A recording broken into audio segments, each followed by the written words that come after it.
hail Biafra. This is Biafra Liberation Army Network coming to you again. Please do subscribe, like, share, and comment.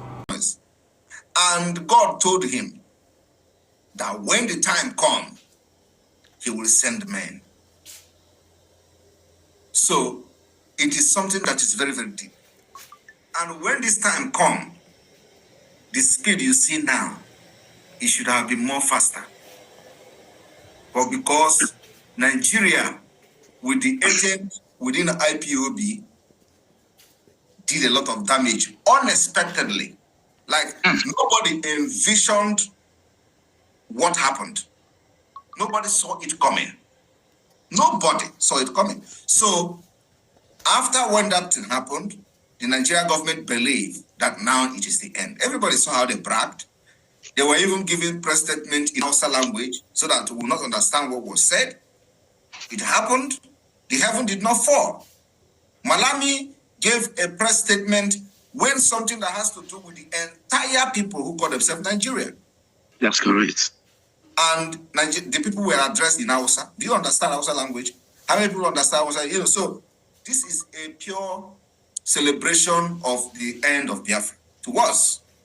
But God said, when the time comes, I will send men.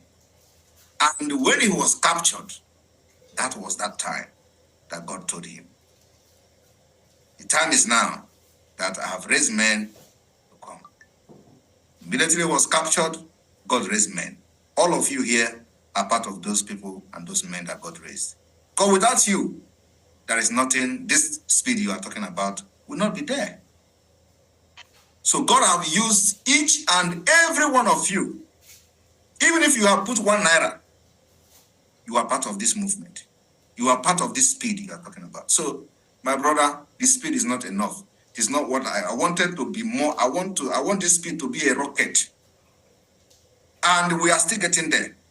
Because let me tell you, you know how the agents, they like blackmail, they like propaganda. We don't do propaganda. Our own is practical. And one thing is this. In a freedom fighting like this, there are certain things we are making public.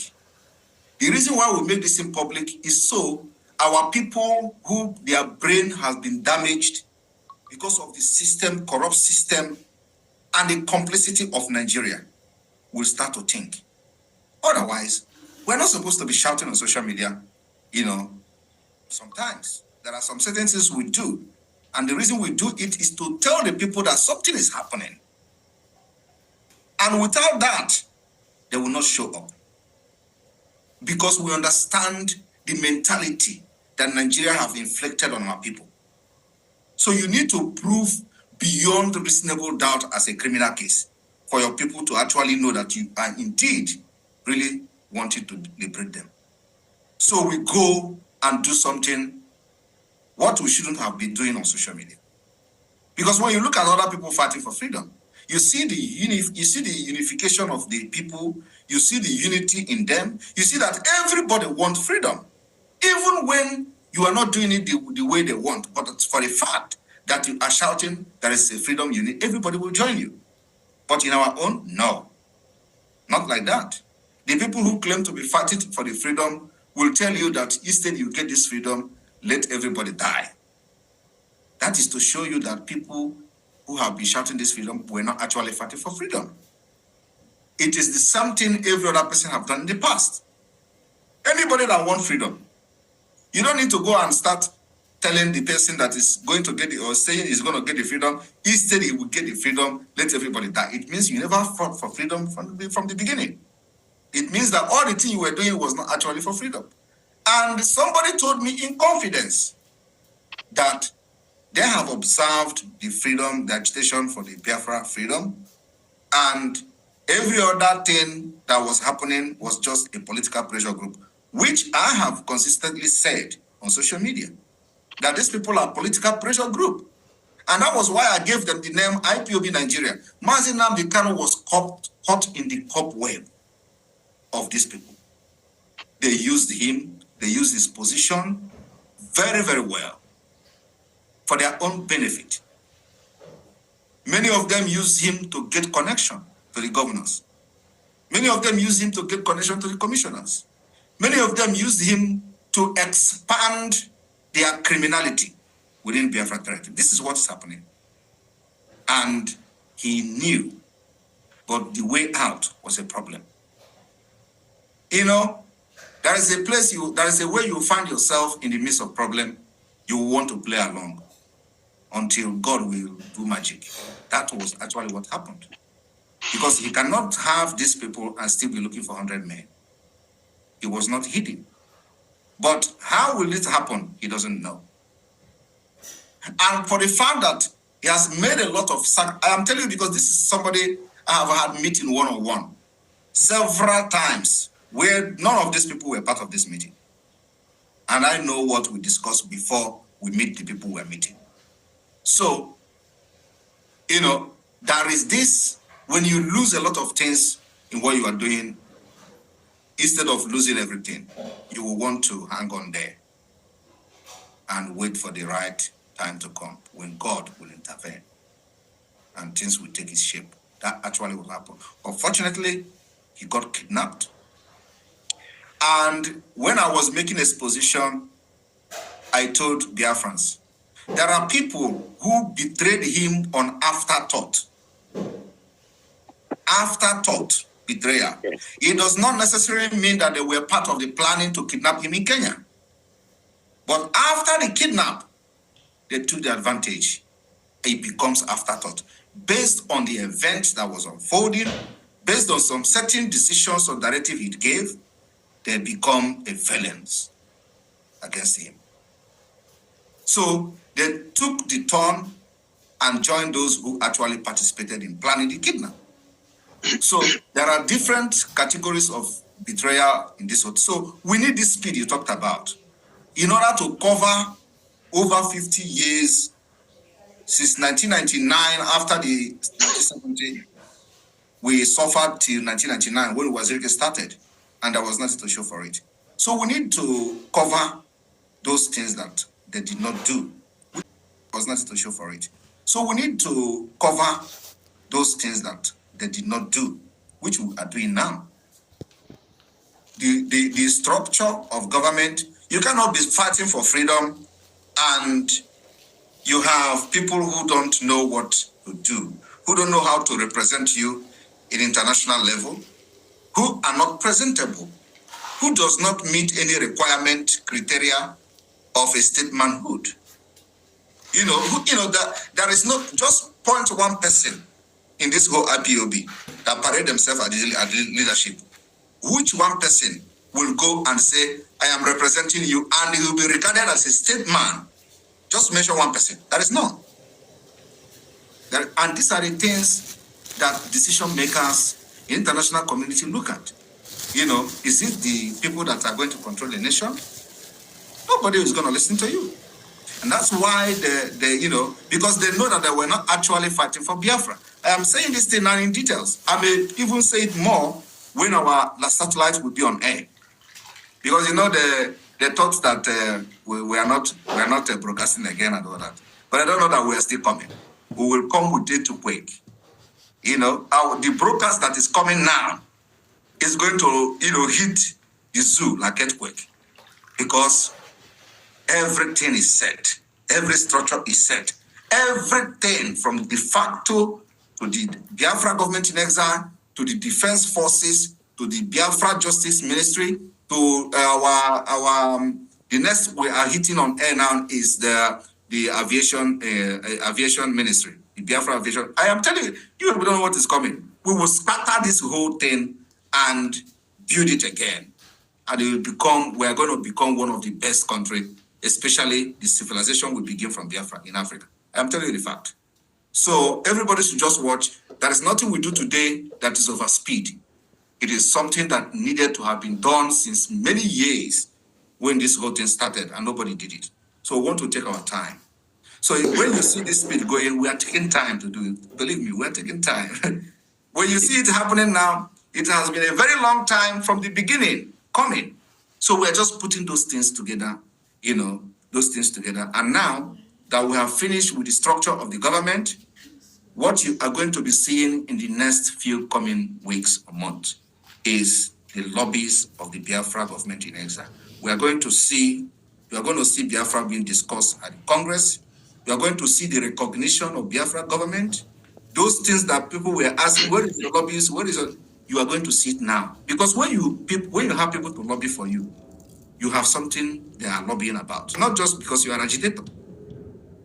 Okay? You not just lobby for agitate because you're agitating for freedom, go have somebody to lobby for you. It doesn't work like that.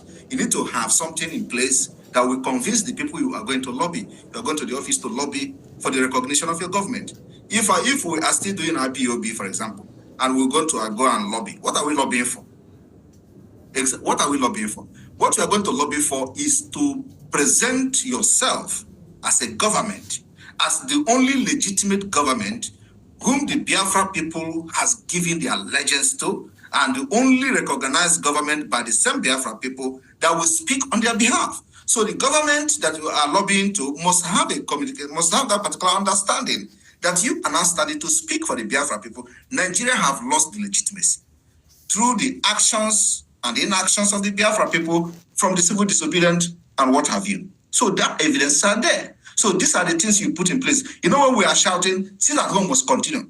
They will say, what have you gained? This is what we gain. This is one of them. The legitimization of the people that are representing Nigeria with the Biafra land. They have lost that particular trust in the people. They have threatened them, if you don't go to work, they will sack you. Nobody listened. They have said, if you don't open shop, you're going to lock it. Nobody listened. They understand it. But you know what? They lied. They say, you are destroying the economy. They know you are not destroying the economy, but they are fighting to save their asses. And we still will, because we know what we're doing. But many of these criminals do not understand it. They are now fighting for Nigeria. They tell you, sit at home, you're destroying everywhere. Sit at home is better than throwing bombs. And if we come to the point of throwing that bombs, we're going to throw it. But yet, not this time. We want to fight a very systematic war, not like before. And that systematic war is what we are using to defeat them. They will continue to cry, and we will continue to move mountain in the international community. And the next thing you are going to be seeing before this November, December declaration, you are going to see that many people, many countries will recognize Biafra as independent. Just watch, mark my word today. You are going to be seeing recognition because we have moved towards that direction. And it is a diplomatic war that we are fighting to make other nations recognize Biafra. And already many countries are on the pipeline. You're going to see it happen before November, December. Thank you. Yeah. Quickly for the final one. You know, since last month, you unveiled the currency. Nigerian terrorist country, they are let loose. They are running hater-skater, even in the National Assembly. Now, I don't know how prepared, because they're going to attack our portal. I don't know how prepared you are for that, because they're going to train people now to come attack our portal. We are aware of that, and if they attack our border, or is not a new thing. No, I mean our portal. Okay, you mean okay? I thought you said border. Okay, you mean our portal? Nobody will attack our portal. I'm assuring you that nobody will attack our portal. The only thing is that they will block it, that you will not access it from the zoo, which is normal. We don't care. Actually, it is people can access it through the VPN and all that. So we are setting up that particular possibility to bypass with the VPN. You know, in a cryptocurrency, sometimes they don't allow the VPN.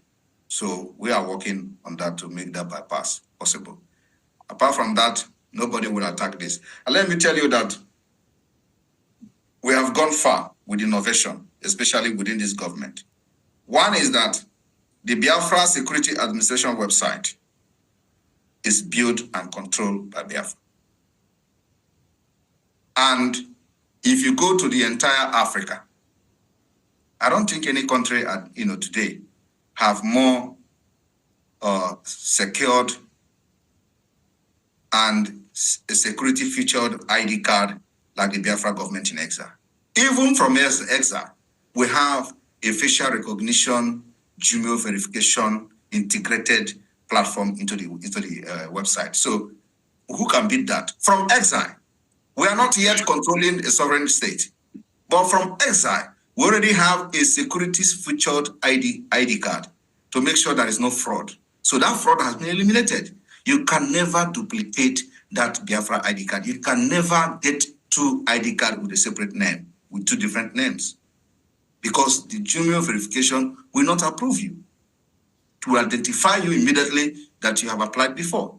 That have eliminated anything forgery from our ID card, and we are going to use it to enter our passport, issuing a passport. In Nigeria today, anybody can have passport, both terrorists from anywhere, just when you have your money. But in Biafra, government in exile, we have eliminated it even from ID card. So the portal can never be attacked. That's the promise we're giving to Biafra people. And again, our satellite TV, satellite radio, and then also our social media app, which I have not even mentioned. That one is coming. You are going to have a free communication, just like you are using in WhatsApp. You know, I've been saying this thing for a very long time. It is costing us a lot of money. It is going to come very, very soon. You will have that channel where you will talk freely, and everything is on our own dedicated server, our own customized server, where nobody else, we build it by ourselves. So we have everything installed in code. So nobody have access to it. Nobody can interfere in what we're doing. And the broadcast, every broadcast will be coming from there.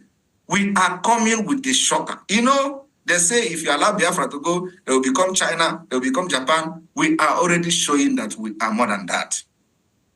And Biafra is not just about a mind. You know, some people tell you Biafra is, we are making it a reality. I told Onyendu, if you do not have anything on the table, I will bring it to the table. I told Onyendu, if this Biafra you people are fighting is not real, I am going to make it real. I said, if the people I see with you are not fighting, I will drag everybody to Biafra. And believe me, I will go to any length to make it happen. And this year will be the beginning, for the very first time after 1967, that Biafra will be redeclared, restored here from diaspora, and we are carrying this Biafra to Biafra land after defense of it. Thank you very much. Thank you so much. Thank you. Thank you.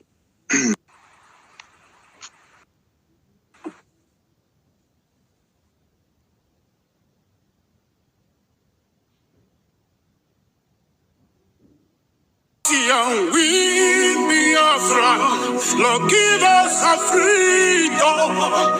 Have mercy on we Biafrans and give us a freedom. Oh Lord, have mercy on we Biafrans and give us a freedom. Fire, we need our leader. Prophet, we need our leader. We need our